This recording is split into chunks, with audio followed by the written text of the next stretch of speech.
So hey guys, I thought I'd make another pro cooking video. Everybody's been asking for it.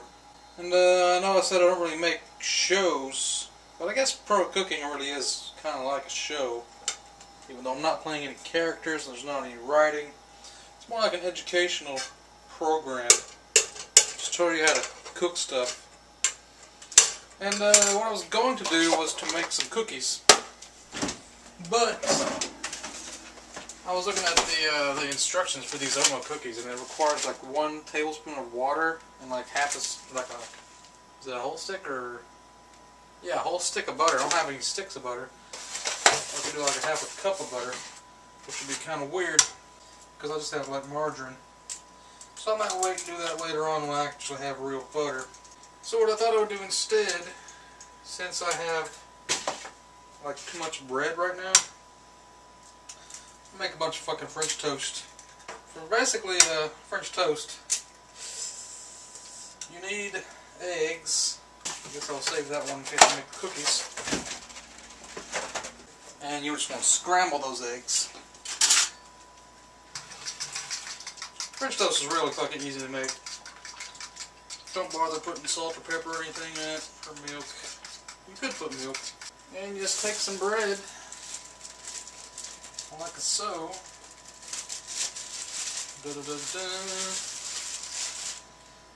Dip it in the egg stuff, like that, and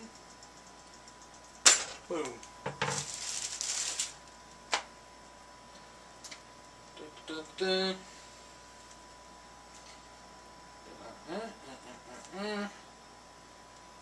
Boom. I'm going to make quite a bit of it, just because I need to get rid of some of this bread. Got like a whole loaf up there. It's probably been sitting up there for a week, so make me some ham sandwiches this week and get rid of it. Been eating a lot of broccoli and cauliflower lately just because I got kind of fat over the holidays and trying to lose a little bit of weight. So yeah, just cook this French toast up, and I'm going to go ahead and take some cinnamon sugar. Sprinkle a little bit of that. I made a pancake the other day and I put a little sprinkle of this stuff. Or you can use brown sugar. Put a little of this while it's cooking. Yeah. Cinnamon sugar French toast. Don't get much better than that. Let's get some close-ups of my French toasts here. Nom nom nom. Battery's about to die. So, yeah, let me just pop some syrup on that shit. Delish. It's been pro cooking with T2. So I thought I would make some hush puppies, some catfish. Thought you guys might give a shit because it's deep frying, you know. I got some cornmeal and some pepper, and I guess a bit of salt. And I have discovered that putting a little bit of flour in with your cornmeal makes it taste way better, because it's not all grainy and cornmeal-y. It's a little bit of flour in there too. I'm gonna chop up some onion and put in there. So I'll use a giant knife since my little steak knives are all dirty. You want to chop this up real finely. Pre-chopping before you slice. Look at that. Fucking pro. That's how you chop an onion without having to use a cutting board. Finely chopped. That is pro. Right there. Yeah, that's already probably more than I need. I always end up making too much. Just because I want to get the proportions right. And it looks like that. Got some good hush puppy mix there. Just a bit on the grainy side. It kind of looks like spackle or cement. This should be plenty hot enough. So we're just going to take a little bit of that out there. Let's pop it in. course, you've seen this all before in my Pro at Deep Frying Week series of videos, wherein I deep fried everything humanly possible. Yeah. And yeah. So a lot of you have requested that I get a bunch of alcohol of some sort, beers, whiskey, I don't know, whatever, and get drunk, make a video about it. I don't really want to do that, but what I could do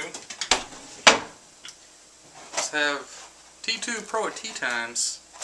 I got some variety pack of teas. I got the famous Earl Grey, which a lot of British people I know drink. And I got the Lady Grey, and I've got English breakfast and Irish breakfast in here. So, never really had any of these. I've always had like iced tea, maybe with a bit of lemon. So I might try some of this sometime, maybe next week. This cooks really fast if you want to push in there. Like that. Take this thing and try to flip them. They only cook on one side. There we go. What we're going to be making with these hush puppies, some of these catfish nuggets, farm raised, individually frozen.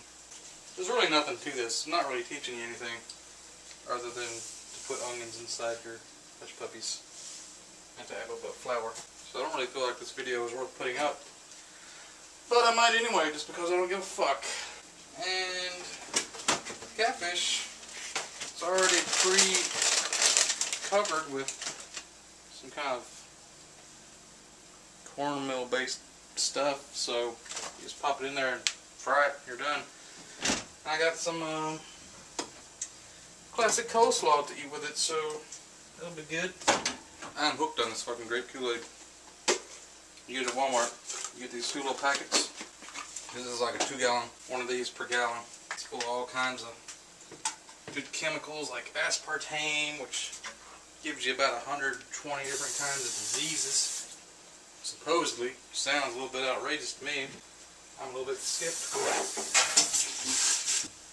Speaking of being skeptical, I had a thought when I was at the store buying this crap that, you know, atheists don't have a dogma. They don't have like a set of beliefs, which confuses a lot of people. So I was thinking, what if they did? Like, what would they be? And it would probably have something to do with rational thinking and skepticism. That got me thinking that there might be a conflict with my beliefs of like always stopping to rationalize things. Like in most situations where there could be some moral kind of conflict, you would want to stop and think about it. Use your brain. Almost all the time. But if one of those people at the store had turned out to just like, I saw this woman rooting through some eggs or some soup or something, she was bent over and I couldn't see her face. I thought, what if she turned around and she was a zombie and I happened to have a gun? Normally, my belief is you just immediately shoot zombies without hesitation. That's the way I've always done, but kind of conflicts with the rational thinking thing. Like, you don't really have time to rationalize if someone is a real, like, do zombies really exist? Let me think about this. And while you're thinking about it, she bites into your fucking neck. Then what do you do? So, that's one situation where maybe not all the time you'd want to rationalize it. Think about it too much. Oh yeah. Taste the car.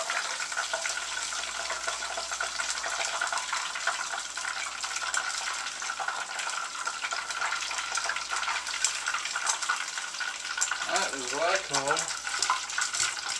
a nice little plate of catfish. Indeed. This is what I eat like first thing in the morning when I wake up, because I don't have breakfast. It's like 2:30 in the afternoon. I woke up like 12:30 at the store. So I'm not your typical, you know, get up, eat breakfast type of guy. kind of forgot how to change my microphone input on this camera, so I hope you can hear me okay on there.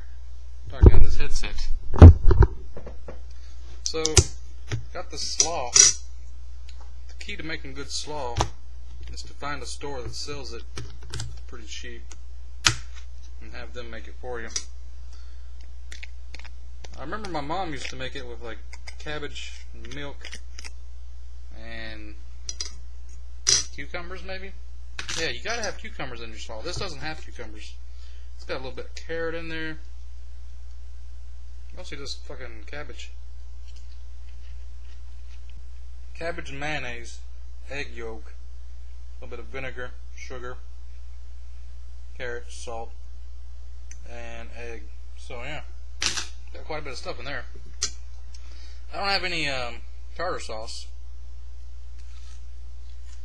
Oh wow.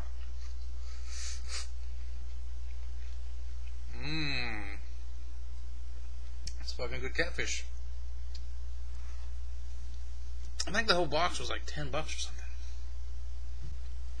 That's what the hush puppy looks like. If you've never seen a hush puppy or catfish, well, there you go. I'm sure these videos are massively entertaining. Now go away.